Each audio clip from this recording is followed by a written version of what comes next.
Amém, gente. Pode sentar. Última aula, né, de livros poéticos. A gente já falou aí de Jó, Salmos e Provérbios. E agora a gente vai encerrar essa matéria falando sobre os livros de Eclesiastes e Cânticos. Já comentei com vocês em outro momento que os livros poéticos são os mais difíceis de interpretar, porque a poesia tem uma linguagem diferente, né? Uma linguagem diferenciada. E dentro dos livros poéticos, Eclesiastes e Cânticos, eu posso classificar também, talvez, como os livros ainda mais difíceis de interpretar, tá? Então a gente vai tentar hoje seguir assim uma linha de raciocínio que facilite a gente compreender esses livros, já que eles são tanto quanto complexos. Nesse primeiro momento a gente vai falar de Eclesiastes, aí depois a gente fala de Cânticos, tá bom? Bom, vamos lá. Eclesiastes. Algumas informações introdutórias para logo na sequência a gente se aprofundar aí no livro. Primeiro, o significado do nome. Esse nomezinho aqui, Eclesiastes, talvez vocês já tenham notado a semelhança com a palavra grega que é usada para igreja, né? Como é que é igreja em grego? É eclesia. Eclesia. Mais ou menos assim. Eclesia. Não fale em eclésia, tá, gente? Eclesia, pronúncia correta. Eclesia significa congregação, ou assembleia, ou reunião, tá? E se vocês ouviram falar que eclesia significa chamados para fora, ignorem, tá errado. Não é isso. Eclesia significa congregação, assembleia ou reunião, tá? Eu já vi o nome de uma igreja assim, né? Eclesia? É mesmo? Bom, uma igreja chamada eclesia significa igreja, né? Igreja. De um falar para o outro que eclésia seria chamados para fora. Então, em vez de falar eclesia, que é uma maneira mais correta, fala eclésia. Aí coloca o significado chamados para fora. Por isso que essa nome que... Essa ideia de chamados para fora que o pessoal espalhou por aí é porque alguém inventou que eclesia começa com uma preposição ek, que em grego é para fora mesmo, e aí melhoraram o argumento dizendo que eclesia teria a ver com o verbo kalel, se eu não me engano, que seria o verbo chamar. Mas não tem nenhuma relação, não tem nada a ver. Eclesia não tem a ver com chamados para fora. Eclesia é uma reunião, uma congregação, uma assembleia. E aí o que isso tem a ver com Eclesiastes? Se eclesia é uma reunião, o Eclesiastes é a pessoa que fala na reunião, é a que se pronuncia na reunião, a que dirige a reunião. Por isso que Eclesiastes a gente pode colocar significando como pregador, que é a palavra que aparece com frequência lá em Eclesiastes, né? Logo no início do livro a gente vê ele sendo apresentado, ó. Eclesiastes 1, versículo 1. Palavras do pregador. Quem é esse pregador aí? Bom, esse pregador tradicionalmente foi reconhecido como Salomão. Porém, por que foi atribuído a Salomão? O argumento aqui mais forte é o fato de esse pregador ser identificado como rei de Jerusalém. Está aqui, ó, Eclesiastes 1,12. Ele diz aqui, eu, o pregador, fui rei sobre Israel em Jerusalém. E ele se apresenta como filho de Davi. Então você junta as duas informações. Filho de Davi, rei em Jerusalém, deve ser Salomão. Porém, há duas questões relacionadas a isso. Primeiro, que ser filho de Davi e reinar em Jerusalém não é uma prerrogativa exclusiva de Salomão. Todos os descendentes de Davi que reinaram sobre Jerusalém, sobre Israel, foram chamados filho de Davi e reinaram em Jerusalém. Até Jesus é chamado filho de Davi, né? E outro ponto, por exemplo, aqui ele coloca o verbo no passado. Eu, pregador, fui rei sobre Israel. Algo estranho para Salomão, já que Salomão morreu sendo rei. Então ele não teria por que falar no passado.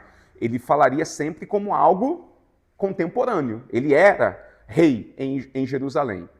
Agora, um ponto ainda mais importante sobre isso é que um dos fatores que tornam esse livro difícil de interpretar é porque, na verdade, ele possui, no mínimo, 2 oradores. Tem pelo menos 2 pessoas falando no livro. E nem sempre dá para saber quando que cada pessoa está falando. Por que a gente sabe que são 2 oradores? Porque, por exemplo, aqui no início, o escritor do livro, o orador, fala em terceira pessoa. Ele diz assim: vaidade de vaidades, diz o pregador. Então ele está falando em terceira pessoa. Diz o pregador. Se ele fala diz o pregador, é porque ele próprio não é o pregador. Ele está se referindo a alguém que fosse o pregador. Aí quando você vai lá para o versículo 12, a pessoa muda, porque agora já não fala mais em terceira pessoa, fala em primeira. Eu, o pregador, fui rei sobre Israel em Jerusalém. Então, ora, o pregador é referido em terceira pessoa, ora, ele fala em primeira pessoa. Isso fica ainda mais evidente quando a gente encontra no livro algumas aparentes contradições. Uma hora o livro fala uma coisa, outra hora fala o oposto. Eu vou citar só alguns exemplos aqui. Lembra que a gente tinha esse probleminha em Provérbios também, né? Olha algumas ideias aparentemente contraditórias. Deixa eu pegar aqui Eclesiastes, capítulo 4, versículo 2. Leia aí, por favor.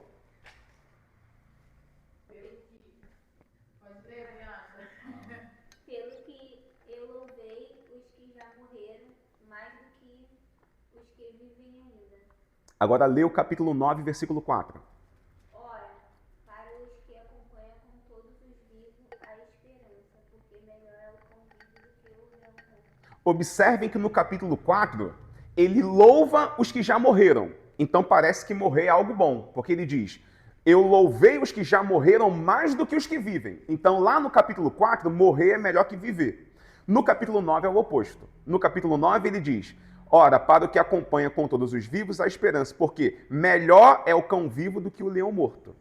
Percebeu a aparente contradição? Ideias controversas. Em uma passagem, a morte é melhor, na outra é pior. Outra situação dessas. Observem. Eclesiastes 8, versículos 12 e 13. Pode ler. Ainda que o pecador faça mal 100 vezes e os dias se lhe prolonguem, eu sei com certeza que bem sucede aos que temem a Deus, aos que temerem diante dele. Mas ao ímpio não irá bem, e ele não prolongará os seus dias.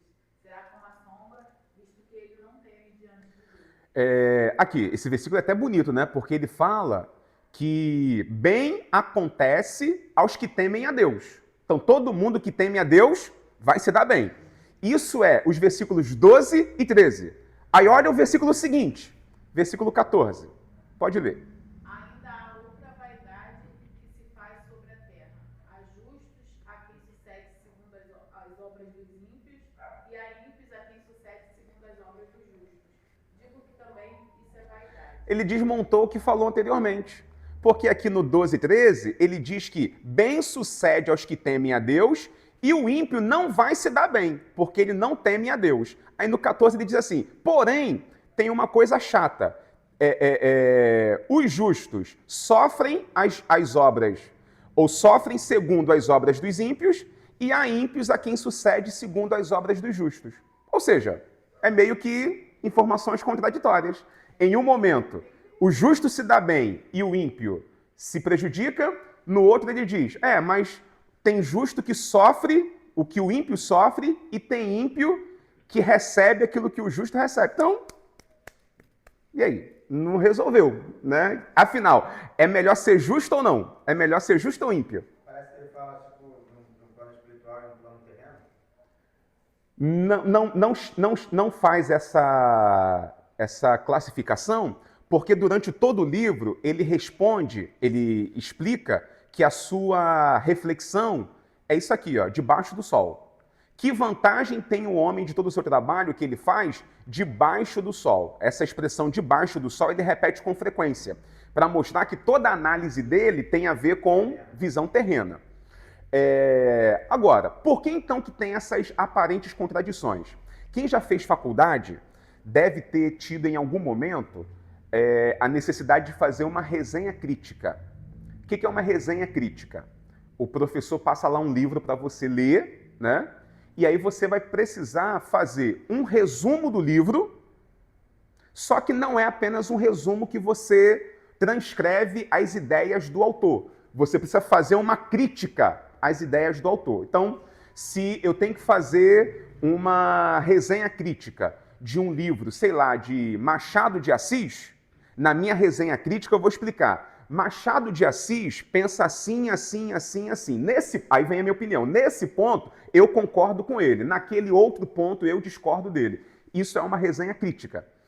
Provavelmente, o livro de Eclesiastes foi escrito dessa forma. Parece que o pregador, esse pregador aí, ele é um personagem, é um filósofo, pode ser também o rei Salomão ou alguma outra pessoa que fosse importante como um professor, como um sábio, e o escritor do livro está meio que analisando as ideias do pregador. Deu para entender? Ou seja, ao longo do livro ele fala, olha, o pregador diz, tudo é vaidade. Para o pregador, isso é vaidade, aquilo outro é vaidade. Por quê? Porque para o pregador, tudo é vaidade. Só que durante o livro, ele vai meio que intercalando com opiniões dele, com pensamentos dele. Talvez isso explique as aparentes contradições. Uma hora diz que a vida é melhor que a morte, na outra diz que a morte é melhor que a vida. Porque pode ser que ele esteja se comparando com as ideias do pregador. Olha, o pregador diz assim, mas eu penso desse jeito. Enfim, o livro ele é complexo porque, por exemplo, quando a gente escreve uma resenha na faculdade, a gente deixa bem separadinho. Não é só resenha, né? Numa tese, numa dissertação, qualquer trabalho TCC, qualquer trabalho da faculdade. Toda vez que você vai citar algum autor, você destaca aquele texto. A margem é diferente, o tamanho da fonte é diferente. Por que essas regras? Para ficar bem claro para o leitor que aquela parte ali não é sua. Aquela parte ali você está copiando de alguém. Na escrita da antiguidade não tinha isso. Da antiguidade não tinha lá, diz o pregador, aí vou colocar aqui embaixo com a margem recuada e a letra menor. Vaidade de vaidade, tudo é vaidade. Não tinha isso. É texto corrido. E lembra como é que é o hebraico, né? Antigo. Não tinha vogal, não tinha sinais vogais, não tinha separação entre as palavras, as letras ficavam todas juntas, palavras todas juntas umas à outra. E aí como é que faz para distinguir o que é pensamento do pregador e o que não é? O que a gente pode já de antemão concluir é que durante todo o livro ele vai fazendo análises daquilo que o pregador fala, da filosofia do pregador, para chegar no final ele dá o seu veredito. Olha aqui o veredito dele, ó. As falas do pregador terminam aqui. É o último, versículo 8. Vaidade de vaidade, diz o pregador, tudo é vaidade. Aqui no versículo 8, ele termina a sessão em que ele falava do pregador. Do versículo 9 em diante, ele vai dar tipo a conclusão dele. Aí olha o que ele diz, ó. Quanto mais sábio foi o pregador, tanto mais sabedoria ao povo ensinou, atentou, esquadrinhou, compôs muitos provérbios. Olha como é que ele está analisando o pregador. Procurou o pregador achar palavras agradáveis e o escrito é retidão, palavras de verdade. Ou seja, ele está elogiando a erudição do pregador, a inteligência do pregador. Ele diz, ó, as palavras dos sábios são como aguilhões e como pregos bem fixados pelos mestres das congregações, que nos foram dadas pelo único pastor. Aí vem, finalmente, uma conclusão, um resultado. Demais disso, filho meu, atenta, não há limite para fazer livros. E o muito estudar enfado é a carne. Como quem diz assim, ó, o pregador disse muita coisa e assim, se a gente for da corda, ele teria muita coisa para falar, porque não tem limite para escrever livro. Porém, A minha conclusão é, de tudo que se tem ouvido, ou seja, tudo que a gente ouviu o pregador dizer, o fim é, teme a Deus e guarda os seus mandamentos, porque este é o dever de todo homem, porque Deus há de trazer a juízo toda obra e até tudo que está encoberto, quer seja bom, quer seja mal. Beleza? Por isso que o livro ele tem várias partes que são até polêmicas, que geram assim um entendimento meio... geram algumas dúvidas, né? Qual é o capítulo desse daí? Esse que eu li agora é o capítulo 12. Ah, capítulo 12, né? Isso.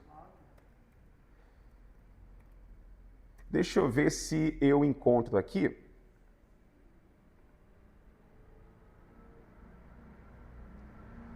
Olha esse versículo aqui, por exemplo, ó. Eclesiastes 7,16. Não sejas demasiadamente justo, nem demasiadamente sábio. Por que te destruirias a ti mesmo? Não sejas demasiadamente ímpio, nem sejas louco. Por que morrerias fora de teu tempo? Esse versículo aqui, principalmente o 16, é meio polêmico. Porque assim, não ser ímpio demais, a gente já esperava ler. É evidente, né? Agora, a Bíblia dizer que a gente não deve ser demasiadamente justo nem sábio.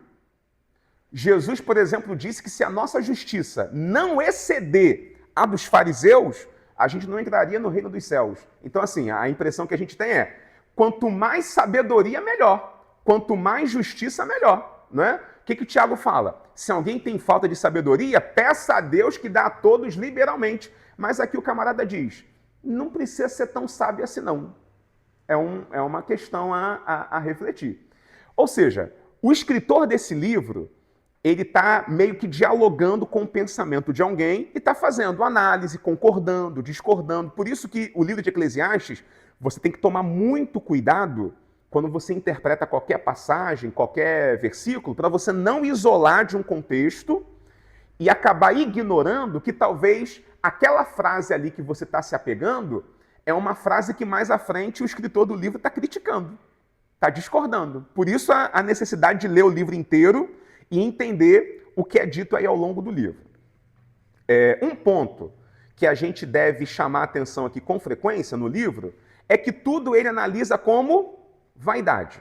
E aí vamos lá. O que exatamente é vaidade? Deixa eu pegar aqui acho que na apostila eu coloquei a palavrinha hebraica para vaidade, né? Tá aqui, ó. Revel. Revel significa literalmente vapor e denota uma coisa frívola, inútil, efêmera, transitória. Então, quando se fala que tudo é vaidade, é sinônimo de tudo é passageiro, tudo é efêmero. Presta bem atenção.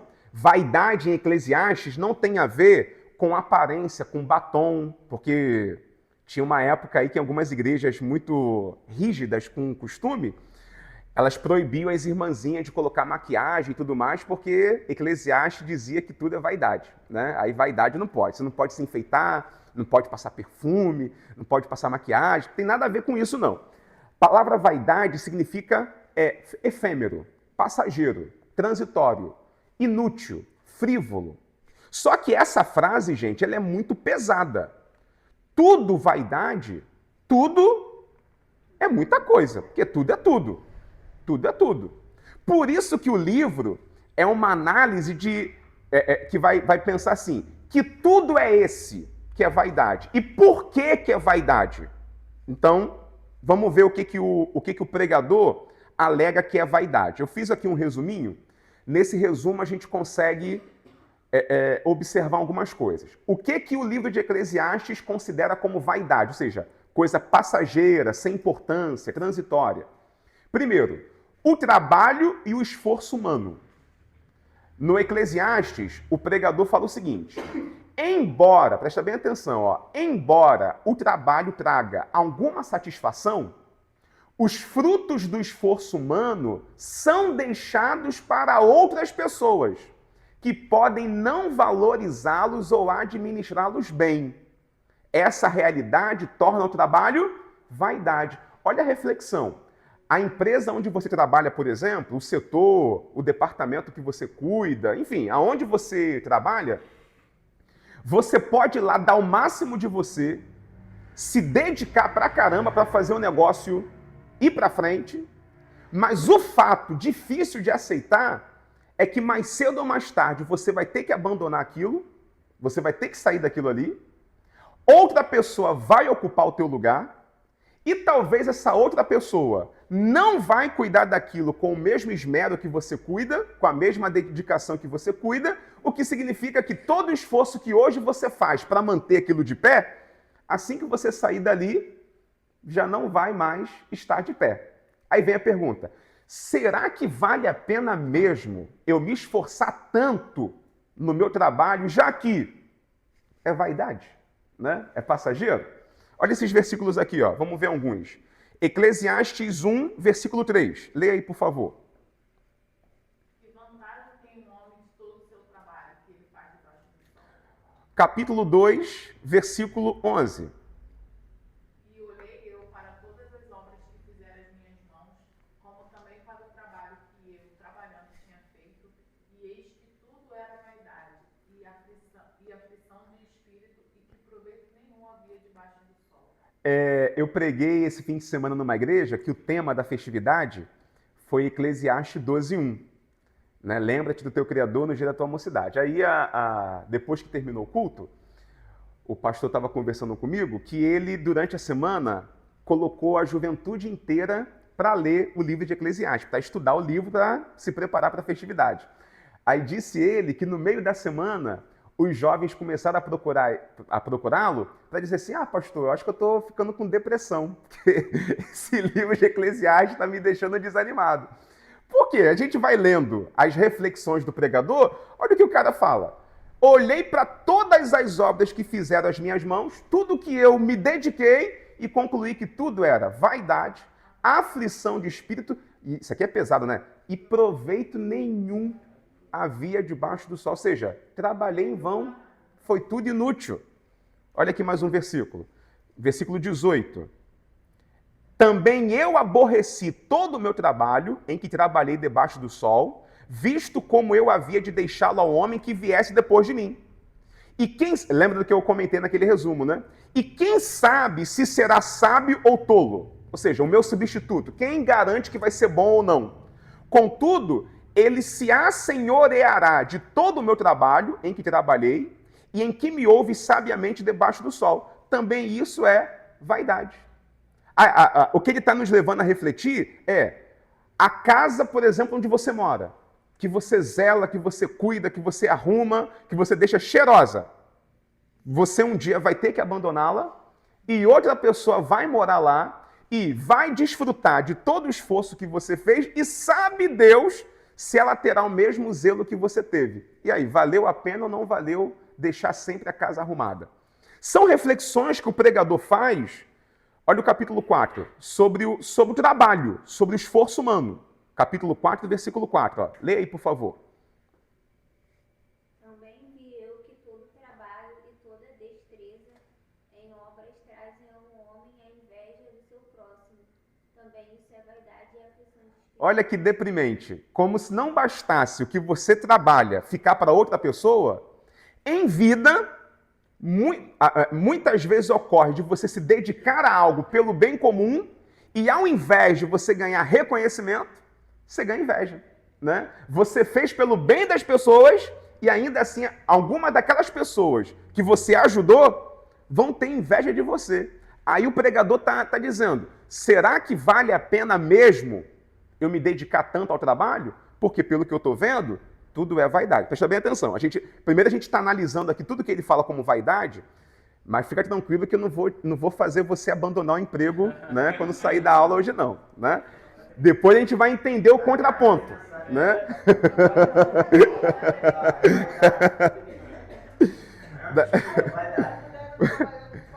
Vamos ver.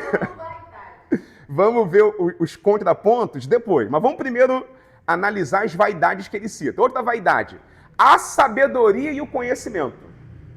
Ainda que a sabedoria tenha valor e ofereça uma visão mais clara da vida, ela não impede a morte e o esquecimento. Olha que tragédia. Por mais que você estude, se torne inteligente e sábio, fato é que você vai morrer. Então toda a tua sabedoria você não vai levar essa inteligência toda para a eternidade. E ainda tem um outro problema, você pode se esquecer de tudo. Tudo aquilo que você levou a vida para aprender pode chegar na velhice e esquecer. Olha as possibilidades. Olha o argumento do pregador. Tanto o sábio quanto o tolo acabam morrendo e são esquecidos, tornando a busca pela sabedoria algo fútil. O inteligente e o ignorante, ambos vão morrer e ambos vão ser esquecidos. Olha aqui, ó, Eclesiastes 1, 16. Falei eu com meu coração dizendo, eis que eu me engrandeci e sobrepujei em sabedoria a todos os que houve antes de mim em Jerusalém. Na verdade, o meu coração contemplou abundantemente a sabedoria e a ciência. Apliquei o meu coração a conhecer a sabedoria, a conhecer os desvarios, as loucuras, e vim a saber que também isso era aflição de espírito, porque na muita sabedoria há muito enfado, e o que aumenta em ciência, aumenta em trabalho. Estuda pra caramba só para trabalhar mais. Olha a lógica que ele está aplicando. Você passa anos e anos e anos estudando para todo esse estudo te levar a trabalhar mais. Aí volta naquele ponto anterior. Será que o trabalho vale a pena? Olha outro texto. Sim. Mestre, esse capítulo 1 também é uma evidência também que bem provável que Salomão... Pela questão da sabedoria? Sim, pode ser.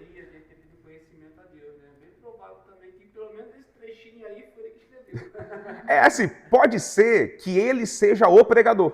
Talvez ele não seja o escritor do livro de Eclesiastes, mas talvez ele seja o pregador que está sendo analisado por alguém. Olha no capítulo 2, o que mais ele fala aí da inteligência. Versículo 14. Os olhos do sábio estão na sua cabeça, mas o louco anda em trevas. Também então entendi eu que o mesmo lhe sucede a todos. Pelo que eu disse no meu coração, como acontece ao tolo, assim me sucederá a mim. Por que então busquei eu mais sabedoria? Olha a reflexão dele. O que ele está dizendo vamos trabalhar que seria Salomão, né? Ele chegou à conclusão que os tolos, os ignorantes, acontecem com eles a mesma coisa que acontece com os sábios. Vai todo mundo morrer, todo mundo vai envelhecer. Aí o que ele está refletindo aqui será que valeu a pena mesmo eu ter pedido sabedoria, então? Era melhor ter pedido outra coisa, porque o que eu fiz questão de pedir na minha juventude, eu estou vendo agora na minha velhice que os tolos vão ter o mesmo fim de vida que eu. Olha o 16. Porque nunca haverá mais lembrança do sábio do que o do tolo, porquanto de tudo nos dias futuros total esquecimento haverá, e como morre o sábio, assim morre o tolo. Vai acontecer com os dois. E mesmo se você pensar em sucesso, por exemplo, olha como é que o nosso mundo funciona. Existem artistas que são extremamente inteligentes, que a letra, por exemplo, da canção que o cara compõe é de muita profundidade, de muita beleza. Camarada é desconhecido. Aí vem um cara das profundezas do inferno que solta rebola, rebola, rebola, ponto. Ganhou milhões, viajou o mundo, se torna artista famosíssimo, é o mais escutado no Spotify. Aí tu fica pensando, puxa, será que está valendo a pena então eu me dedicar tanto para produzir algo inteligente, já que nesse mundo pessoas que não têm cultura nenhuma têm mais sucesso do que quem tem inteligência? Né? Olha a reflexão dele. Capítulo 7, versículo 16. Esse aqui é aquele versículo que a gente já leu, né? Não ser demasiadamente justo nem demasiadamente sábio. Beleza. Outra coisa que o pregador considera vaidade. Prazeres e o hedonismo. Ele diz aqui, o autor busca o prazer em várias formas, como o vinho, grandes obras, propriedades, riquezas, entretenimento. Contudo, ele conclui que esses prazeres não trazem um significado duradouro à vida e, ao final, parecem vazios. Ou seja, por mais que você curta a vida, é tudo passageiro, é tudo de momento. Olha esse texto aqui, ó. Eclesiastes 11, versículos 9 e 10. Leia aí, por favor.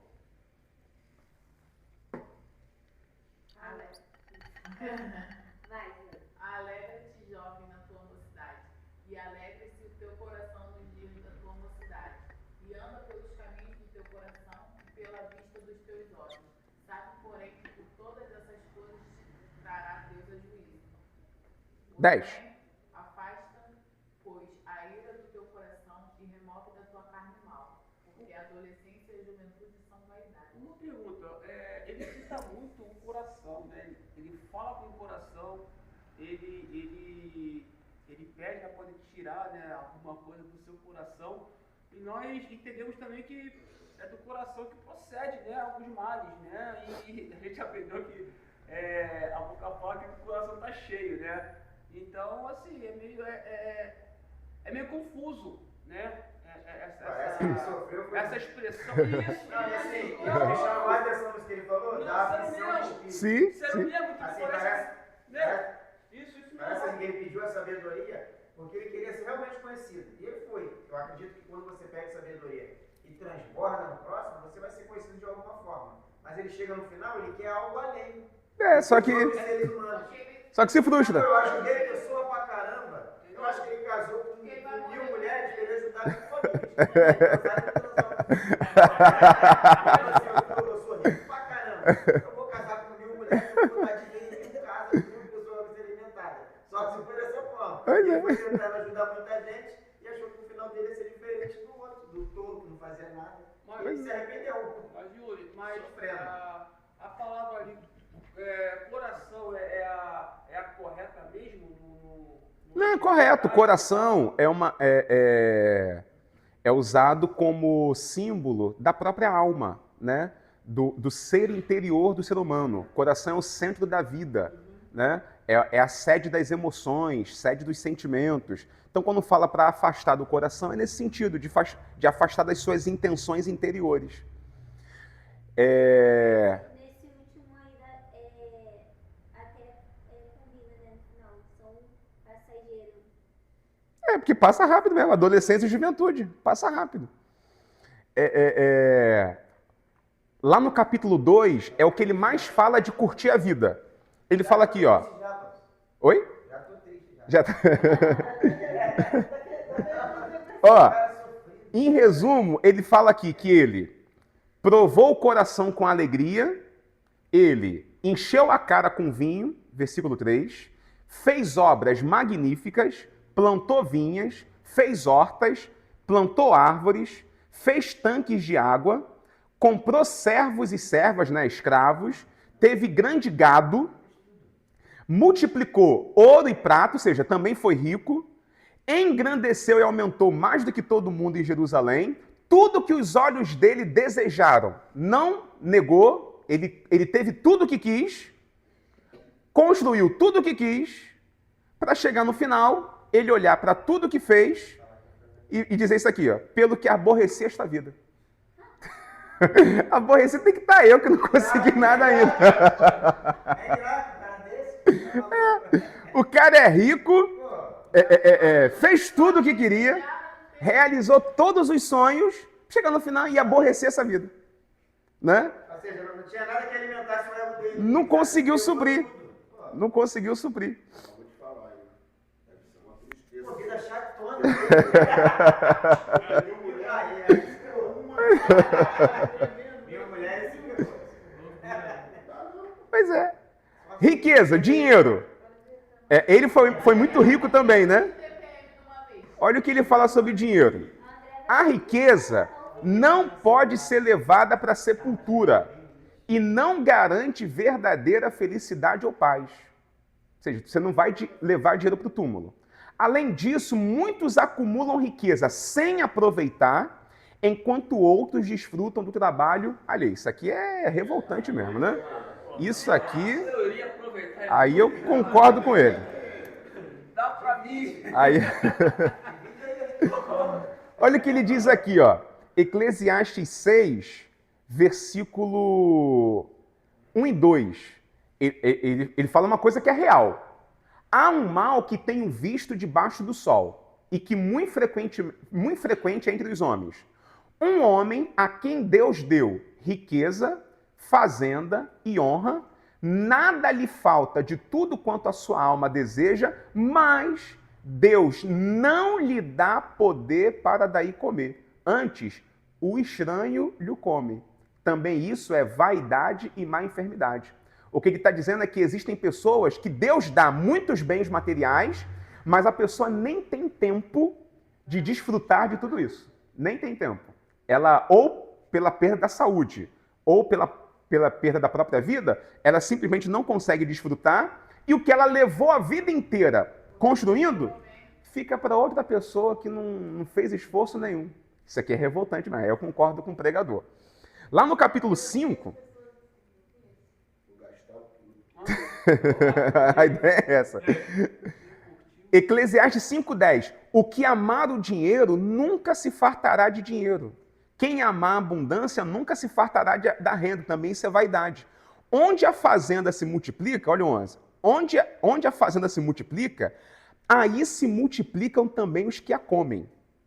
Ou seja, onde você multiplica a riqueza, também multiplica as pessoas que usufruem da tua riqueza. Que mais proveito tem os seus donos do que a verem com os seus olhos? Ou seja, tem coisa que o dono só vê, mas ele mesmo não desfruta. 12. Doce é o sono do trabalhador, quer coma pouco, quer muito. Mas a fartura do rico não deixa dormir. Há mal que vi debaixo do sol e atrai enfermidade. As riquezas que os seus donos guardam para o próprio dano. Porque as mesmas riquezas se perdem por qualquer má aventura. E havendo algum filho, nada fica na sua mão. Como saiu do ventre de sua mãe, assim nu voltará. Isso aqui lembra com o que Paulo disse a Timóteo. A gente vem pobre, né? A gente vem sem dente, sem roupa, né? E volta, ainda que leve para o túmulo dente e roupa, mas para a eternidade não leva a nada. Ou seja, você vem e volta vazio. Por isso que diz, como saiu do ventre de sua mãe, assim nu voltará, indo-se como veio. E nada tomará do seu trabalho que possa levar na sua mão. Você pode colocar tudo lá no caixão. Vai apodrecer ali que você não vai levar nada para a eternidade. Ou seja, ele está concluindo então que riqueza, dinheiro, também é vaidade. E aí, só para encurtar aqui a história, o mesmo ele fala sobre justiça. Em que sentido que ele fala que a justiça é vaidade? Você se esforça para ser uma pessoa boazinha, honesta, íntegra, paga tuas contas em dia, fala a verdade, é honesto com teu patrão, é honesto com a tua família, é fiel à tua esposa, faz tudo direitinho, quebra a cara. Faz tudo direitinho, sofre. Faz tudo direitinho. Alguém vai lá e leva tudo que é seu. Aí o camarada que não é honesto, não é estudioso, não é trabalhador, não é fiel, não é temente a Deus, vai lá e se apega, se apropria de tudo aquilo que você levou anos para construir. Cara, o mundo é muito injusto. É muito injusto. O assalto, por exemplo, olha como é que o assalto funciona. A gente tem um camarada que trabalhou, se esforçou para comprar aquele carro, aquela moto, aquele celular, aquele bem. Aí vem um camarada que não trabalhou, não se esforçou, não estudou e na mão leve pega facilmente o que você tem e pronto, vai lá desfrutar do que é seu. Aí fica a questão, tá valendo a pena a gente ser pessoa honesta, íntegra? Porque parece que os honestos se dão mal e os desonestos é que se dão bem. Ou seja, tudo é vaidade. Por isso que o pregador é abrangente. Tudo é vaidade. Essa vida aqui, meu filho, é tudo inútil, porque nada faz sentido. Só que, ao mesmo tempo que ele avalia que existem essas coisas aí que são passageiras, são inúteis, ele não está dizendo, isso já é as análises do livro, não significa então que não vale a pena você trabalhar, estudar, ser honesto, procurar ter dinheiro ou outras coisas. O que o Eclesiastes vai ensinar para a gente é que essas coisas, elas podem ter sentido e valor se elas forem administradas da forma correta. E que forma correta é essa? É aquela que glorifica a Deus. Quando você vive uma vida para glorificar a Deus, tudo vai fazer sentido. O teu trabalho, o teu dinheiro, a tua honestidade, a tua sabedoria, tudo vai fazer sentido, se for para a glória de Deus. Se não for para Deus, se não for para glorificar Deus, de fato, nada vai ser útil, é tudo vaidade. Como é que a gente percebe ele dizendo isso? Deixa eu pegar aqui alguns versículos. Esse livro é um dos que mais fala sobre temer a Deus. Olha aqui alguns versículos, ó. Eclesiastes 3, versículo 14. Eu sei que tudo quanto Deus faz durará eternamente. Nada se lhe deve acrescentar e nada se lhe deve tirar. E isso faz Deus para que haja temor diante dele. Eclesiastes 7,18. Bom é que retenhas isso e também isso não retires da tua mão. Porque quem teme a Deus escapa de tudo isso. Eclesiastes 8,12 a gente já leu. Eclesiastes 12,1. Lembra-te do teu Criador nos dias da tua mocidade, antes que venham os maus dias e cheguem os anos dos quais venhas a dizer, não tenho neles contentamento. E aí, ele encerra o livro, capítulo 12, verso 13. De tudo o que se tem ouvido, o fim é, teme a Deus e guarda os seus mandamentos, porque este é o dever de todo homem. O que ele então está analisando é que, de fato, as coisas nessa vida são passageiras, são temporárias. Mas se você viver a tua vida temendo a Deus e vivendo para a glória dele, aí sim as coisas vão fazer sentido, vão ter significado real. Por quê? Porque isso combina com 1 João, capítulo 2, do 15 ao 17. Olha o que João fala. Não ameis o mundo, nem o que no mundo há. Se alguém ama o mundo, o amor do Pai não está nele. Porque tudo que há no mundo, a concupiscência da carne, a concupiscência dos olhos e a soberba da vida, não vem do Pai, mas do mundo. Olha o 17. E o mundo passa. Lembra do quê? Eclesiastes. É tudo vaidade. O mundo passa e a sua concupiscência, mas aquele que faz a vontade de Deus permanece para sempre. É isso que dá sentido à vida. É você viver as coisas que há aqui na terra, primeiro, temendo a Deus. Isso tem que ser a base. Se você não viver a tua vida temendo a Deus, você viver ignorando a existência dele, nada da tua vida vai fazer sentido. Vai ser tudo inútil. Por isso que Eclesiastes 12:1 fala isso para os jovens. Lembra-te do teu Criador nos dias da tua mocidade. Por que ele está apelando para que o leitor lembre do Criador na mocidade? Porque quanto mais cedo você entender que a sua vida é para Deus, mais tempo você vai viver uma vida que faz sentido. Porque você vai viver a sua vida para a glória daquele que te criou. Agora, se você deixar para fazer isso muito tarde, tudo que você viver antes de entregar, de dedicar a tua vida ao Criador, vai ter sido em vão, vai ter sido inútil. Tu passou a vida inteira inútil. Porque a vida só passa a ter sentido de verdade quando você conhece a Deus e passa a viver para a glória dele. Aí combina com o que o Novo Testamento fala em vários versículos. Um deles é esse aqui, ó, 1 Pedro 1,18. Sabendo que não foi com coisas corruptíveis como prata ou ouro que fostes resgatados da vossa vã maneira de viver. Ou seja, quando a nossa vida antes de Jesus era uma vida vã. Tudo que você fazia antes de Cristo era em vão. Se você estudava, trabalhava ou qualquer outra coisa sem Cristo, se Cristo não fazia parte da tua vida, a tua vida não tinha sentido. Porque você não estava vivendo para a glória daquele que te criou. Então a tua vida não fazia sentido. A vida só passou a ter sentido quando você entregou ela para Cristo. Por isso que Paulo diz, já estou crucificado com Cristo e vivo não mais eu, é Cristo que vive em mim. Aí você pode argumentar assim, Yuri, mas antes de me converter, eu fiz faculdade. Antes de me converter, eu casei e tive filhos. Antes de me converter, eu fiz viagens. E olha, Yuri, muita coisa que eu aprendi antes de me converter É útil hoje, na igreja, na obra de Deus. Tem coisa que eu ajudo na igreja sobre aprendizados que eu tive antes de Cristo. Sim, interessante. Mas olha o que Paulo fala sobre o aprendizado dele antes de Cristo. Filipenses capítulo 3, versículo 5. Versículo 4, ó. Ainda que também podia confiar na carne. Se algum outro cuida que pode confiar na carne, ainda mais eu. Aí ele vem com o currículo.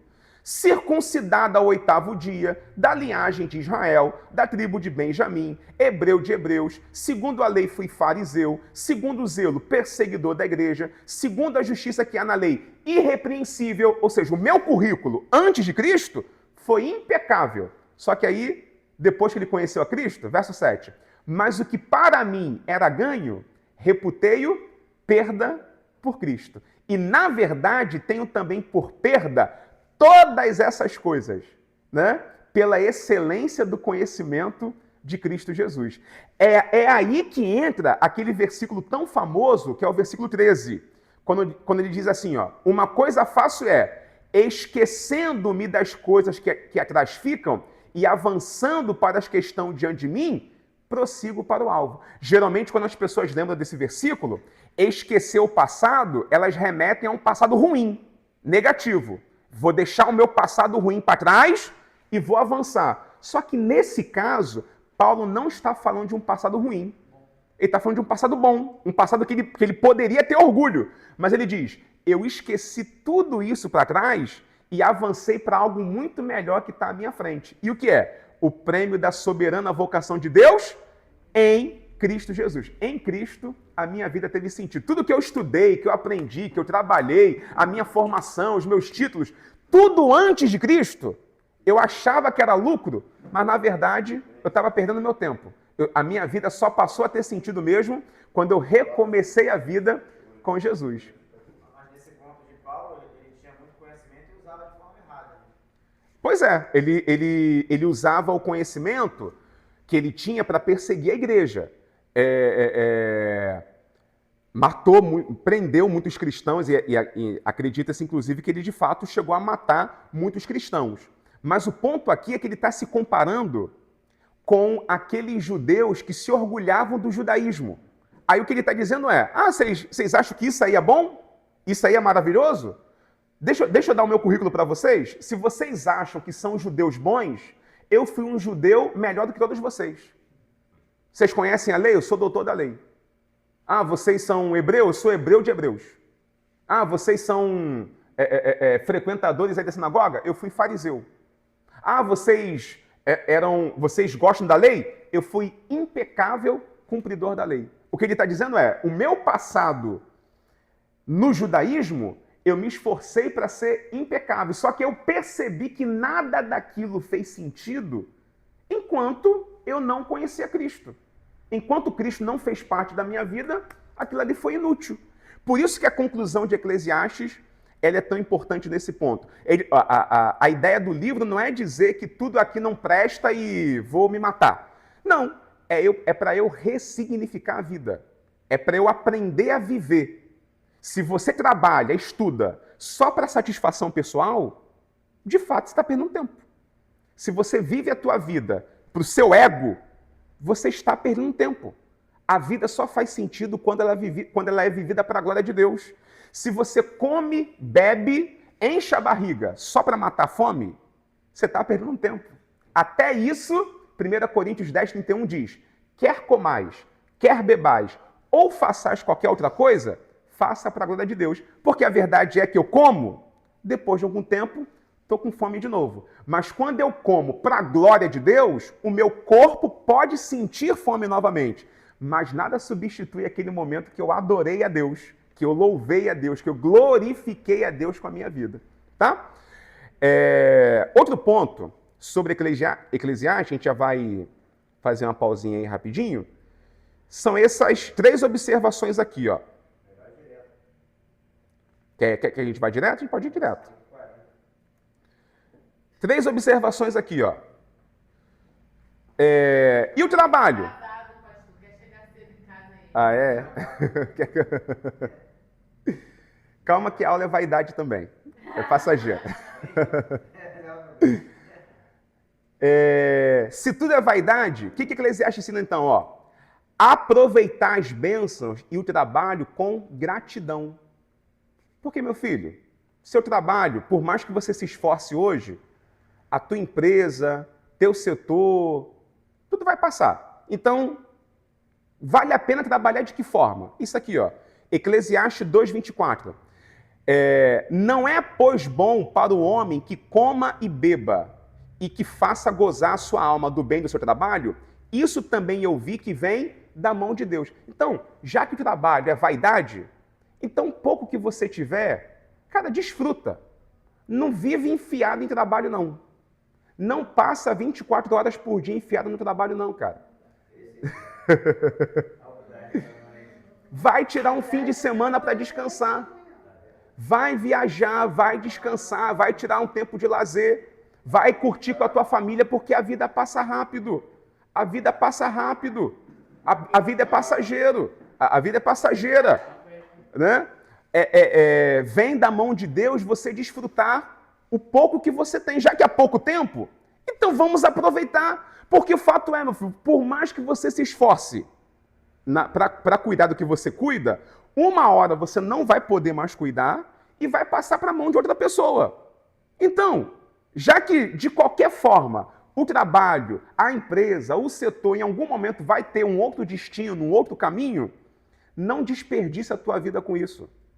Goza a tua alma com o bem do seu trabalho, isso é dom de Deus. Eclesiastes 3:12.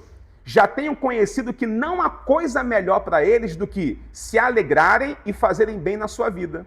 E também que todo homem coma e beba e goze do bem do seu trabalho. Isso é um dom de Deus. Eclesiastes 5:18.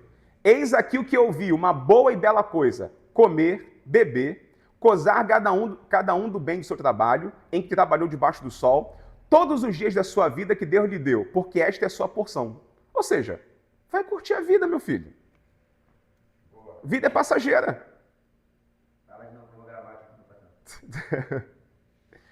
Outra coisa, para aproveitar a vida, viver com simplicidade e contentamento. Já que riqueza é vaidade, já que sucesso, fama é vaidade, qual é a maneira mais apropriada de viver? Com simplicidade e contentamento.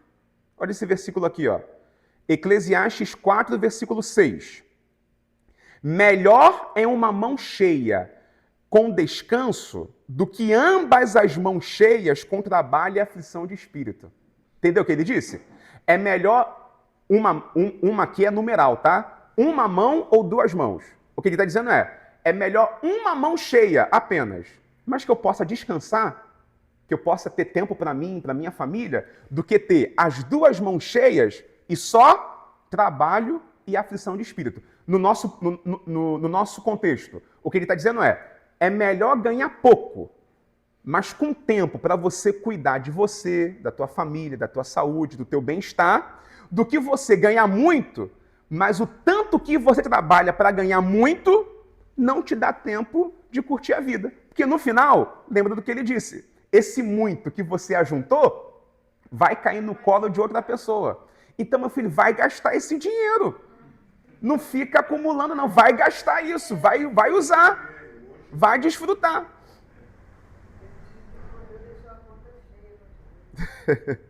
Olha Eclesiastes 7,14. No dia da prosperidade, goza do bem, mas no dia da adversidade, considera. Ou seja, todo mundo tem o dia bom e o dia ruim, dia próspero e dia escasso. Então, no dia da prosperidade, aproveita, gasta, né? Não é evidente que o texto não está falando de gastar com irresponsabilidade, ou gastar de depois você ficar endividado e se enrolar. É no sentido de você desfrutar. Desfrute, cara. Vá curtir.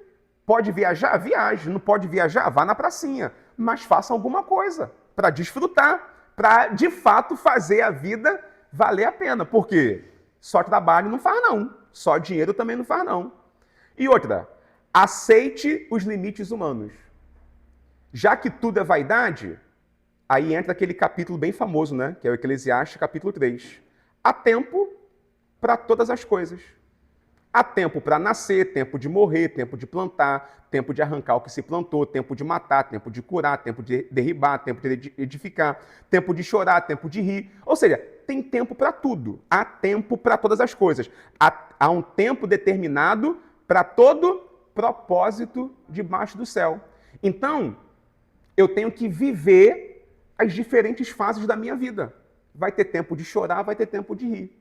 Vai ter tempo de edificar, vai ter tempo de destruir.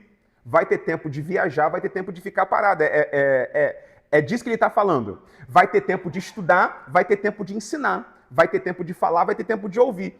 Entendendo que a vida é feita de vários pequenos momentos, viva cada momento da maneira como pede ou como exige aquele contexto. Por que isso é importante? Porque um dos problemas das pessoas ansiosas, por exemplo, é elas sempre quererem antecipar o futuro. Então elas sofrem com antecedência.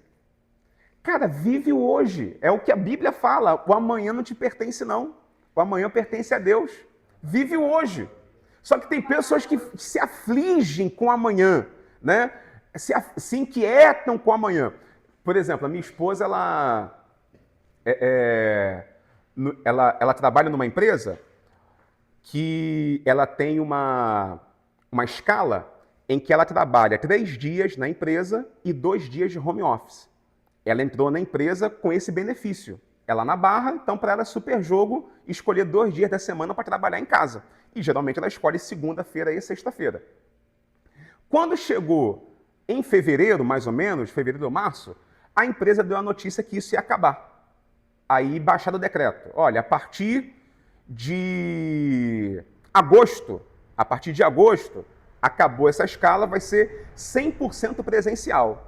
Aí, ansiosa como ela já ficou inquieta. Puxa, meu Deus, acabou. Vou procurar outra empresa. Vou procurar outro emprego. Aí eu falei para ela, cara, fica sossegada. Vive o tempo de hoje. O negócio é só em agosto. Deixa que até em agosto muita coisa pode acontecer. Teve colega da empresa que pediu demissão. Teve gente que saiu porque a pessoa já fica aflita. Ela já sofre pro amanhã. Aí quando chegou semana passada, ela manda mensagem para mim, Yuri, fizeram uma reunião aqui e adiaram, não vai ser mais em agosto, vai ser agora em janeiro do ano que vem. Ou seja, mais um semestre aí podendo ter essa tranquilidade. Cara, viu? E a galera pedindo demissão. Viu como não vale a pena você ficar antecipando o futuro? Vive hoje, cara. E até janeiro do ano que vem, muita coisa pode acontecer também. Vai que chega lá e não vai ser agora não, vai ser só em 2027. Meu filho, 100% home office, até muda as coisas. Cara, quantos planos não foram jogados por terra na pandemia? Quanta coisa estava programada para acontecer, veio a pandemia, não vai rolar não. Não vai ter nada. Aquela reunião não vai ter não. Aquela situação não vai ter não. Veio a pandemia e coisa. Por quê? A vida ela é assim, tem dias de prosperidade e dia de adversidade. Já que há tempo para tudo, eu não tenho que ficar vivendo o tempo futuro. Eu tenho que viver o tempo presente, vivo agora. Seja, aqui também tem uma coisa importante. Seja o agora agradável ou desagradável. Até quando ele for desagradável, é importante você viver o agora. Tipo luto. Luto é uma coisa muito sensível. Luto, você tem que viver a hora. Porque se você não viver naquela hora, o luto não vai acabar. E ele vai voltar numa hora que você não deveria estar mais enlutado. E isso pode te gerar uma dor de cabeça. Por isso que eu fico muito preocupado quando morre alguém, né? Morre um parente, uma pessoa importante, aí o camarada está lá, né? Imbatível, inabalável. Não se entristece, não se abate, não expressa tristeza. Não, tá tudo bem. Aí dá uma de Jó, né? Deus me deu, Deus tomou, bendito seja o nome do Senhor. Aí a gente está... É só o Jó do capítulo 2, né? Espera vir o Jó do capítulo 3, para tu ver as coisas que ele não vai falar. Né? Por quê? Porque a pessoa está, naquele momento, tentando expressar força, ela está segurando o choro, está segurando a tristeza, aí ela pode suportar por um tempo. Só que, se ela não viver o luto naquele instante, aquela tristeza vai continuar aqui, ela não vai colocar para fora. E o que vai acontecer? Meses depois, ela vai estar no trabalho dela, vai estar num projeto qualquer, e aquela lágrima que ela não chorou lá no enterro, vai chorar agora. Aquela tristeza que ela deveria colocar para fora lá atrás, ela vai colocar agora. E aí, meu filho, a vida já andou. E aí, se a vida andou, nem todo mundo vai ter a paciência com você que teria naquele dia que você estava com um luto recente. Por isso que viva o tempo de agora. Né? É para chorar agora? Chore agora. É para colocar tristeza agora para fora? Coloca para agora. Questão financeira. Viver cada dia. Tem dia que você pode usufruir de bens materiais. Aproveita. Aproveita. Vai curtir, vai gastar como você pode com a sua família, com a tua mulher, com os teus filhos, com o teu marido. Aproveita. Porque para todo mundo vai chegar também o dia da escassez. Também chega o dia que as coisas apertam. Então, já que a nossa vida está sujeita a esses altos e baixos, curta cada dia, viva cada dia de uma vez. É essa a lição de Eclesiastes. Beleza, gente?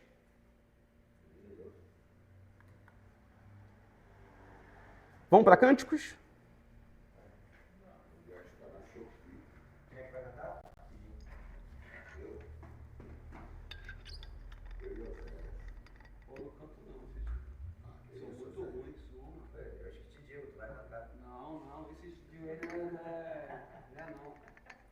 Na festa da roça, quem vai subir nesse Eu te digo, né, não? Ué, agora tem que botar o filhinho lá. Vai cantar quebrando, já canta lá, na festa da roça. Fazer um grupo de louvor, o nome vai ser Jesus Me Entende. A minha filha que visou, vou arrumar o quarto e ligo lá a televisão. Aí ela, ai mãe, não, mãe. Me deixa em paz. Jesus está me ouvindo, estou contando com você.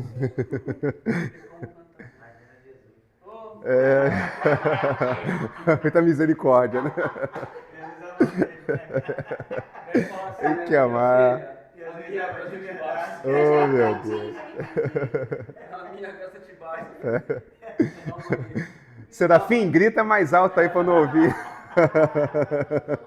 Mistura na TV, tá Flávia assim, ó. Dá uma segurada aí, já. Dá uma segurada. Pelo amor de Deus. Bom, vamos lá. Cântico dos Cânticos. Alguém lembra por que o nome é desse jeito aqui? Cântico de Cânticos? O que isso significa, essa expressão? Essa maneira de se expressar? Isso é um superlativo, né? No nosso português tem altíssimo, paupérrimo, grandíssimo. Esses íssimos é para intensificar. No hebraico, quando você quer intensificar alguma coisa, você fala santíssimo, é santo dos santos. Rei dos reis, senhor dos senhores, vaidade de vaidades, cântico de cânticos. Então isso é para dizer que este foi o melhor cântico composto por Salomão.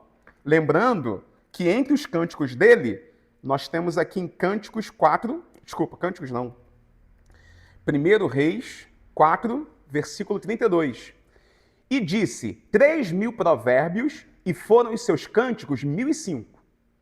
Então ele compôs 1.005 cânticos, desses 1.005, o principal é o que ficou na Bíblia como Cântico dos Cânticos. Tá? Bem, sobre Salomão, a gente viu que Eclesiastes não é Salomão o escritor do livro, pode ser que as ideias dele estejam representadas como pregador. Provérbios, a gente aprendeu que não foi Salomão quem escreveu. Os provérbios são de Salomão, ou seja, as frases são dele, mas o livro é de alguém que colecionou os provérbios e os reuniu aqui. Já o livro de Cânticos, sim, a gente pode dizer que é Cântico de Cânticos, que é de Salomão. Uma das evidências que esse livro pertence a Salomão é que Salomão tinha um conhecimento bastante amplo, né, de coisas da natureza e que se refletem aqui. Deixa eu apagar essa listinha aqui. Por que eu estou falando isso? Deixa eu só pegar um versículo aqui, ó. 1 Reis 4, versículo 33. Leia aí para mim, por favor. Também falou das árvores, desde o cedro que está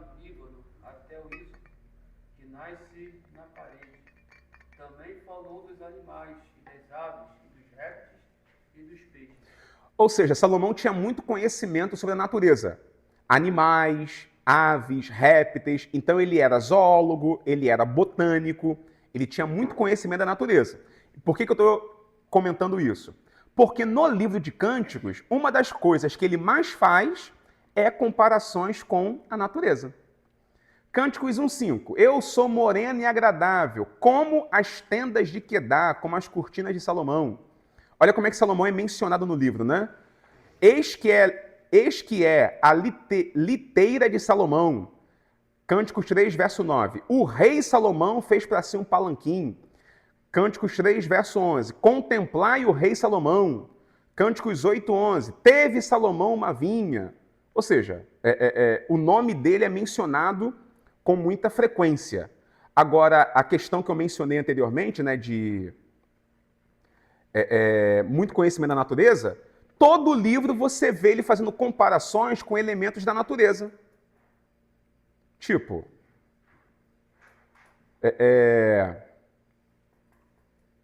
como o cacho de Chipre nas vinhas de Engedi é para mim o meu amado. Os teus olhos são como os das pombas. As traves da nossa casa são de cedro, as nossas varandas de cipreste.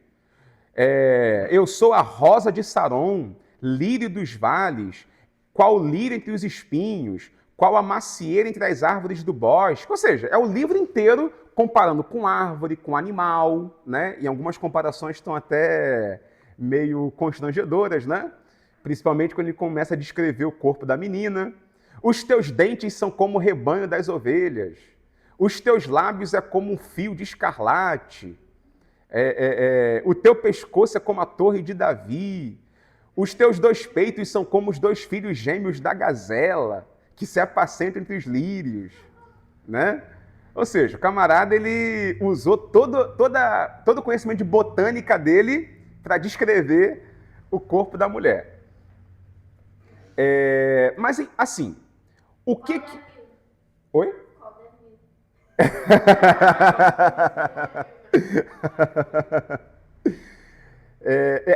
Inclusive, isso parece ser uma das tristezas de Salomão, né? Ele tem 1000 mulheres, 700 princesas e 300 concubinas, mas ele é apaixonado mesmo pela Sulamita. E isso para ele seria um problema. Era um problema, né? Porque se ele tem 700 princesas, não digo nem as concubinas, mas as princesas tinham que ser tratadas como princesas. O que indica que tinha que ter tempo para elas, atenção para elas e contato com elas. Imagina ele, né? Pois é, imagina. Não tem como, né? Por isso que é tudo vaidade.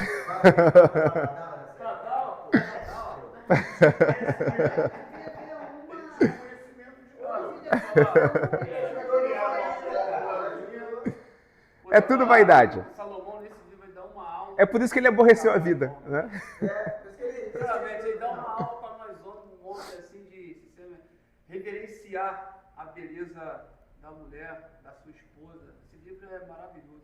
Você tocou num ponto que é importante pelo seguinte, que tem a ver com a interpretação de cânticos, né? Vocês devem saber que o livro de Cânticos é um daqueles livros assim que também tem várias linhas de interpretação, que eu vou já comentar. Porém, sempre fica aquela dúvida, independente da interpretação que se dê ao livro, sempre rola a seguinte dúvida: qual é a utilidade do livro de Cânticos para nós? Porque esse livro parece que está na Bíblia só fazendo figuração. Porque eu digo isso porque não se estuda e não se prega sobre ele com frequência. Tenta lembrar quando foi a última vez que você ouviu uma pregação de Cânticos, né? Ó, já é um culto de casais. E mesmo quem ouviu, só ouviu uma, não ouve com frequência, né? Só que essa discussão que a gente tem hoje também houve em algum outro momento. A gente conversou sobre isso naquela primeira matéria de bibliologia, na canonização, que também foi muito discutido se Cânticos deveria ser mantido como um livro sagrado, já que esse livro ele trata de um tema que não parece sagrado. é apenas uma troca de carícias entre um homem e uma mulher. Isso é bonito, é interessante? Tá, mas o que isso tem a ver para o culto? Parece que não tem nada a ver. Porém, o livro de Cânticos, ele, para vocês terem uma ideia, ele foi o livro do Antigo Testamento mais comentado na Idade Média. Olha que curioso. Durante toda a Idade Média, o livro que os teólogos cristãos mais debatiam era o livro de Cânticos. Foi o livro mais comentado. Mais comentado porque se escreveu muitos livros para se fazer comentários sobre esse livro. Curiosamente, o Novo Testamento não faz nenhuma citação do livro de Cânticos. De Mateus a Apocalipse, você não encontra nenhuma menção ao livro de Cânticos. Ou seja, até os escritores do Novo Testamento tiveram dificuldade para usar o livro para reforçar alguma doutrina cristã, para falar alguma coisa sobre Deus, lembrando que nem o nome de Deus aparece no livro na forma completa, né? Só aparece a forma abreviada, Iá. Não aparece o nome Iavé, o tetragrama, né? No livro de Cânticos. Agora, apesar disso, esse livro é muito útil, ou foi muito útil também em outro momento. Por quê? Aí que entra a questão do corpo. Havia algumas seitas cristãs que elas eram ascéticas. O ascetismo é um conjunto de disciplinas rigorosas que a pessoa faz com o suposto objetivo de se santificar. Aí a pessoa, ela mutila o próprio corpo, ela machuca o corpo, ela jejua 80 dias, ela faz um esforço sobre-humano porque ela acredita que são essas coisas que agradam a Deus. E uma das coisas que se fazia para supostamente agradar a Deus era a castidade, né? Era a total abstinência do sexo, como se o sexo fosse uma coisa pecaminosa. Paulo fala sobre isso lá em Timóteo. Olha aqui, ó, 1 Timóteo, capítulo 4, versículo 3. Leia aí, por favor. Proibindo o casamento e ordenando a abstinência dos manjares que Deus criou para os fiéis e para os que conhecem a verdade, a fim de usarem deles com ações de graça. Ou seja, esses religiosos legalistas, eles chegavam a proibir o casamento. Olha o nível que chegavam. Proibir o casamento, ordenando a abstinência dos manjares que Deus criou. É aquela coisa que tudo é pecado, então eu tenho que me consagrar para Deus. Então não me caso, não tenho relação sexual, não faço nada para guardar o meu corpo sempre para agradar a Deus. Embora existam algumas exceções em que Deus possa chamar uma pessoa para que ela se dedique de forma integral e seja totalmente casta, isto é uma exceção. E ainda assim, isso não faz com que as outras pessoas que têm uma vida conjugal normal sejam menos santas. Você não é menos santo que um padre ou uma freira. Ainda que eles tenham aberto mão de vida sexual, ou supostamente aberto mão, isso não te torna menos santo que ele. Maluco é o menor dos problemas, né? É o menor dos problemas, porque o que geralmente acontece é pedofilia, né? Violência sexual, estupro. Usou o eufemismo, né? E aí o livro de Cânticos, ele quebra esse paradigma, mostrando que não. O sexo, ele é sagrado. Ele também é uma coisa que glorifica a Deus. Porque tem gente que pensa que Deus criou o casal, né? Na hora de ensinar o sexo, ele chamou o diabo. Não, vai lá que eu não quero ver isso, não. Vai lá, explica para eles como é que faz, porque eu não...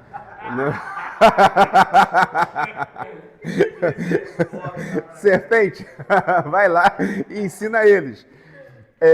Mas não, foi Deus que deu a ordem para eles frutificarem. E isso glorifica a Deus.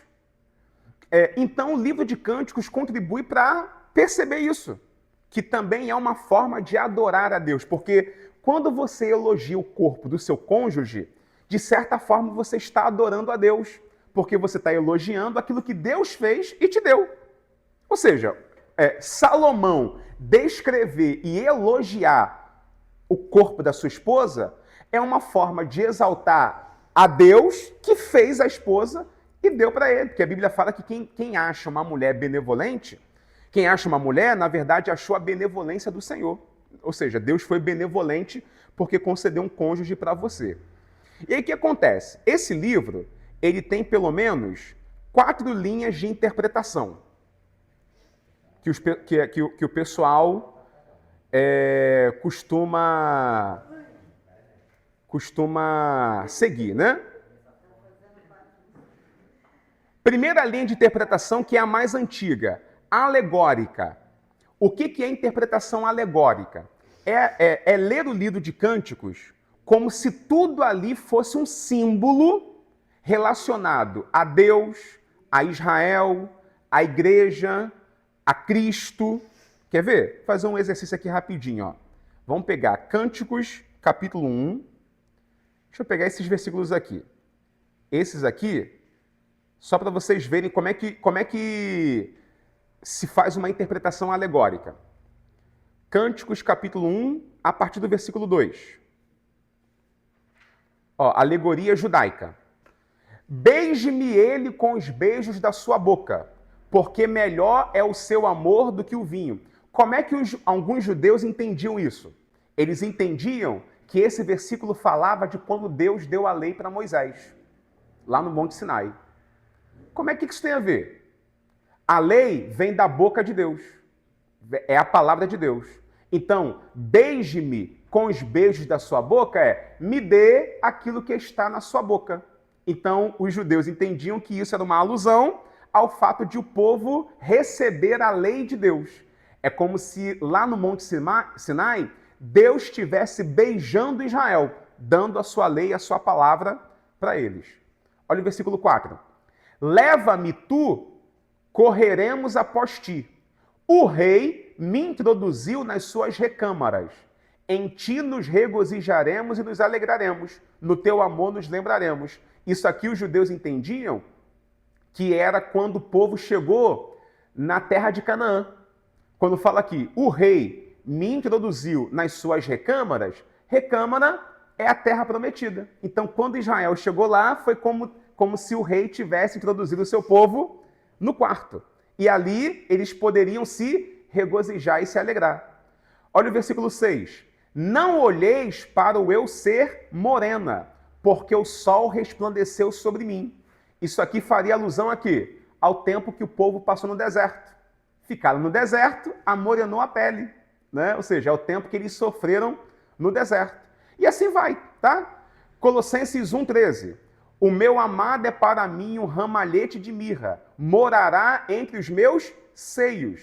O que seria aqui os seios? Seria, olha as interpretações deles, né? Isso aqui seria uma alusão aos querubins, lá da Arca da Aliança.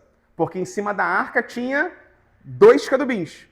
Então, quando se fala morará entre os meus seios, a presença de Deus estava entre os 2 querubins. Percebeu? Ou seja, é só fantasia. Tudo no livro, na interpretação alegórica, nada é literal. Tudo aqui é símbolo de alguma coisa. O seio simboliza alguma coisa, a mulher simboliza outra, a casa simboliza outra coisa, a estrada, as filhas, tudo no livro é alegorizado, tá? Essa interpretação, gente, ela foi a mais popular no início da era da igreja, porque o pessoal enxergava que Salomão tipificava Cristo e a Sulamita representava a igreja. Então, tudo que a gente leu aqui, que apontava para Deus ou Israel, os cristãos reinterpretaram como alusão a Cristo e a igreja. Inclusive, até hoje, a gente usa alguns símbolos desse livro como sendo de Cristo da igreja, e alguns a gente até erra. Por exemplo, quando a gente canta isso aqui, ó, Cântico 2:1. Eu sou a rosa de Saron, o lírio dos vales. Quem é, gente? A rosa de Saron e o lírio dos vales. Aí eu entendo Salomão. Salomão? Aí vamos refletir. Você acha que um homem com 1000 mulheres ia chegar para a mulher dele e falar, eu sou a Rosa? É ela que está falando. Olha aqui, ó. O versículo 1 é a mulher falando, eu sou a Rosa de Saron e o lírio dos vales. Agora o noivo responde, qual o lírio entre os espinhos, tal é a minha amiga entre as filhas. Ou seja, se esse versículo aqui for alegorizado, eu não posso dizer que Jesus é a Rosa de Saron. Rosa de Saron, então, seria a igreja. Percebe? Então, esses equívocos acontecem ao longo do livro. É bom você procurar versões da Bíblia que já contenham as epígrafes marcando quem é que fala, o esposo ou a esposa. Vou até abrir aqui um outro programinha, porque algumas Bíblias, a revista corrigida não faz isso não, que eu lembre não. Mas a revista atualizada, ela demarca o que é fala da noiva, o que é fala do noivo. Então, na sua leitura, é bom você saber quando que cada um está falando. Vamos abrir aqui, eu mostro. Outra linha de interpretação. Entende que o livro na verdade, uma celebração de um culto. Então, nós chamamos essa interpretação de cultica. Tudo no livro seria parte de um ritual de adoração. Né? Enfim, essa interpretação não é tão popular, mas só para conhecimento de vocês. Essa aqui já é mais famosa, dramática. Essa interpretação entende que o livro de Cânticos, na verdade, não tem só 2 personagens. Não é só Salomão e a Sulamita. Tem alguns intérpretes dessa linha que entendem que são 3 personagens no livro. Tem a Sulamita, tem Salomão e tem um pastor também no livro. E nessa linha de interpretação, Salomão não é o mocinho da história. Salomão é o vilão. Né? Eles entendem que essa mulher, a Sulamita, ela é uma camponesa que se apaixonou por um pastor. Aí veio Salomão com dinheiro e poder e fez com que ela fosse a sua noiva. Aí o drama do livro, isso é uma linha de interpretação, o drama do livro é que essa mulher, ela está prometida para casar com Salomão, porque ele é rico e poderoso, porém o amado dela de verdade não é o rei, é um pastor pobre que ela menciona no livro. Por que alguns sugerem que tem um terceiro personagem aí? Porque várias vezes ela fala que o amado dela é um pastor. Olha aqui, por exemplo, ó, Cânticos 1, versículos 7 e 8. Dize-me, ó tu, a quem ama a minha alma, onde apacentas o teu rebanho? Percebe que quem ela ama está fazendo o quê? Apacentando o rebanho. Olha outro, ó, Cântico 2,16. O meu amado é meu e eu sou dele. Ele apacenta o seu rebanho. Cântico 6. O meu amado desceu ao jardim, aos canteiros de bálsamo, para se alimentar no jardim, para colher os lírios. Eu sou do meu amado e meu amado é meu. Ele se alimenta entre os lírios. Se o amado dela fosse Salomão, a pergunta é, o que Salomão está fazendo apacentando o rebanho? Salomão não era pastor. O pai dele foi, Davi.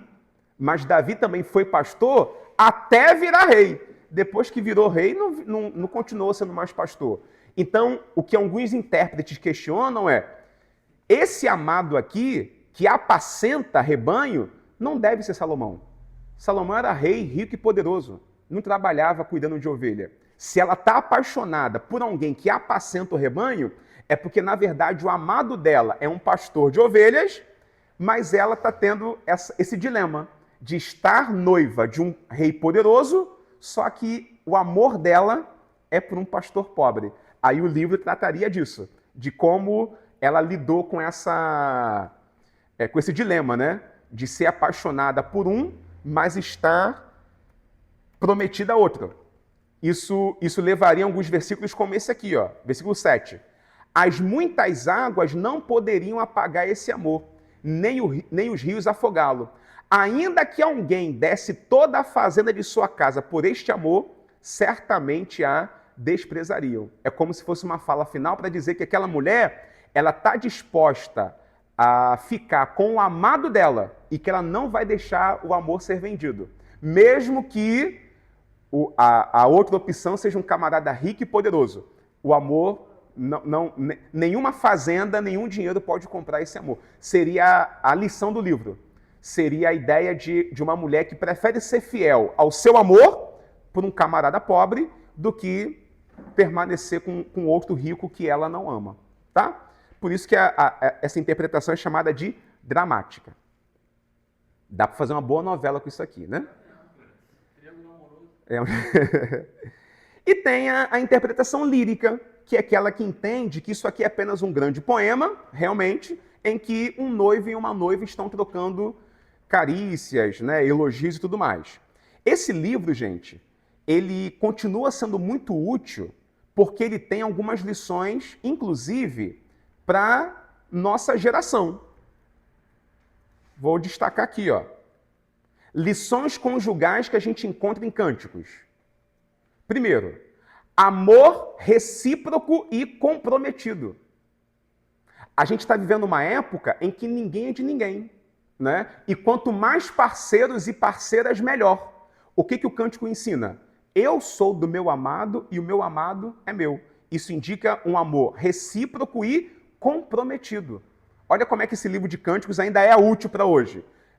Uma das verdades de Cânticos que devem ser explanada para a nossa geração é que não tem essa de ninguém é de ninguém. Não, diante de Deus, você é de uma pessoa e aquela pessoa é sua. O seu amado é seu e você é dele. Um ao outro pertence e os dois pertencem a Deus. E ninguém é bem-vindo nessa união. Ninguém de fora é bem-vindo nessa união. Outra lição que o livro de Cânticos ensina, a gente já comentou aqui, é valorizar o corpo, né, e a intimidade conjugal. Olha esse texto aqui que é o mais detalhista, né? A gente até leu alguns versículos. Os teus olhos são como os das pombas, teu cabelo é como o rebanho de cabra, teus dentes como o rebanho das ovelhas. Ou seja, ele descreve tudo. Todas as partes do corpo da mulher são descritas aqui. E isso lembra aquilo que Paulo falou em 1 Coríntios 7, né? Que o corpo do homem pertence à mulher e o da mulher pertence ao marido. Então isso é uma outra verdade de Cânticos que deve ser ressaltada. Agora, essa lição aqui também eu acho muito importante. A importância do tempo certo. Por que eu estou falando isso? Presta bem atenção nesses dois versículos aqui. Lê, por favor, Cânticos 2, verso 7. Conjuro-vos, ó filhas de Jerusalém, pelas gazelas e servos do campo, que não acordeis nem desperteis o meu amor, até que queira. Agora lê o capítulo 3, verso 5. Conjuro-vos, ó filhas de Jerusalém, pelas gazelas e servos do campo, que não acordeis nem desperteis o meu amor, até que queira. Observado que em ambos os versículos, o que ela fala? Não acordem nem despertem o meu amor até que queira. O que ela está dizendo é que ela não quer que o seu amor por um homem seja despertado antes do tempo. Em outras palavras, ela quer esperar o tempo certo para casar e para se entregar para alguém. É esperar o tempo certo. Isso aqui é importante porque a gente está vivendo aí uma época que tem muita gente acordando e despertando o amor antes da hora. Antes da hora. É adolescente de 12, 13 anos de idade apaixonada. E as pessoas acham isso normal. Um adolescente de 12, 13, 14 anos que devia estar ocupado com algumas outras coisas, não está na hora de despertar o amor ainda. Não está na hora. Não tem maturidade, não tem condição, não tem estrutura para lidar com um relacionamento sério. Então isso aqui também é uma lição para os nossos tempos. reforçar com as pessoas que o amor tem hora para acordar e despertar. Não é colocar essas coisas antes do tempo. Tem o tempo do desenho, tem o tempo da escola, tem o tempo do trabalho, tem o tempo da faculdade, tem o tempo do relacionamento, do namoro, do casamento. Tem que esperar o tempo certo. Tem 12 anos que não são nem mais virgens. Ô, pastor, 40 e poucos anos já está na hora, né? Presumo que sim. Foi só uma dúvida. É porque tem alguns amores que são muito dormiocos, né? Vai ficar no bom que Pastor, até parece que esses 40 anos nunca foi casado. Ah, Aí eles querem apressar o casamento. entendi. No teu tempo, meu amigo. Né? No teu tempo. Eles querem apressar. Eles querem apressar pra mim. Querem acordar o amor de qualquer jeito, né? Querem despertar o teu amor de qualquer jeito. É muito bom. Isso é outra aula. Você trata no relacionamento mesmo entre homem e mulher, entendeu? É muito bom mesmo. Para a gente terminar, outra coisa que Cânticos ensina é você ter tempo de qualidade com a sua família. Olha que curioso, né? Cânticos 3. De noite busquei em minha cama aquele a quem ama minha alma. Busquei-o e não achei. Levantar-me-ei, pois, e rodearei a cidade. Pelas ruas, pelas praças buscarei aquele a quem ama minha alma. Busquei-o e não achei. Percebe o drama dela, né? Que ela não está encontrando o amado dela. Devia estar na cama com ela e não estava. 5 horas da manhã.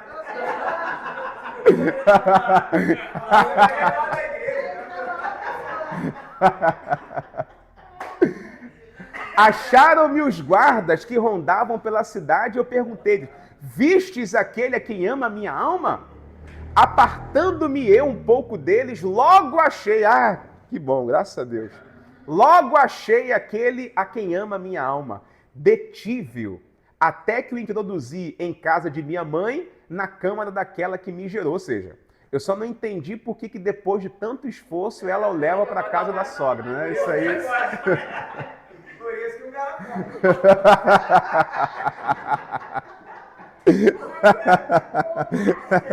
sei, mas eu acho que a sogra se entende mais com o genro do que Não. com o sogro. Depende. A minha sogra lá é mó guerra. Aí tem provérbio. Isso aí. Eu me dou mais Se como usa sogro, casos eu sou como se fosse um pai mesmo. Do que... Pois Mas é. o homem se entende melhor. Cada contexto tem o seu contexto, né? Toda mulher vem do meu irmão, homem, mãe. Mas a minha mãe foi uma sogra na minha esposa. bastante mulher.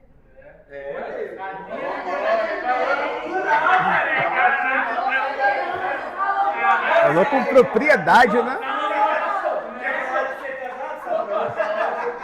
É Salomão. Que isso? Vai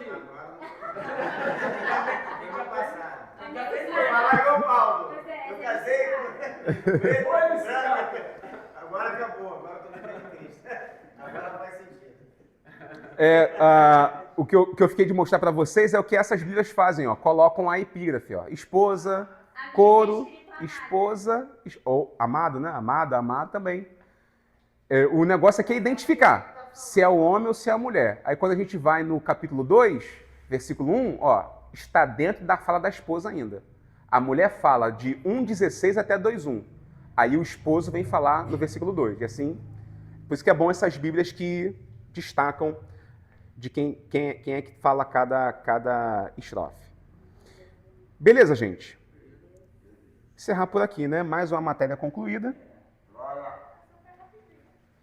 Semana que vem vamos falar dos livros proféticos.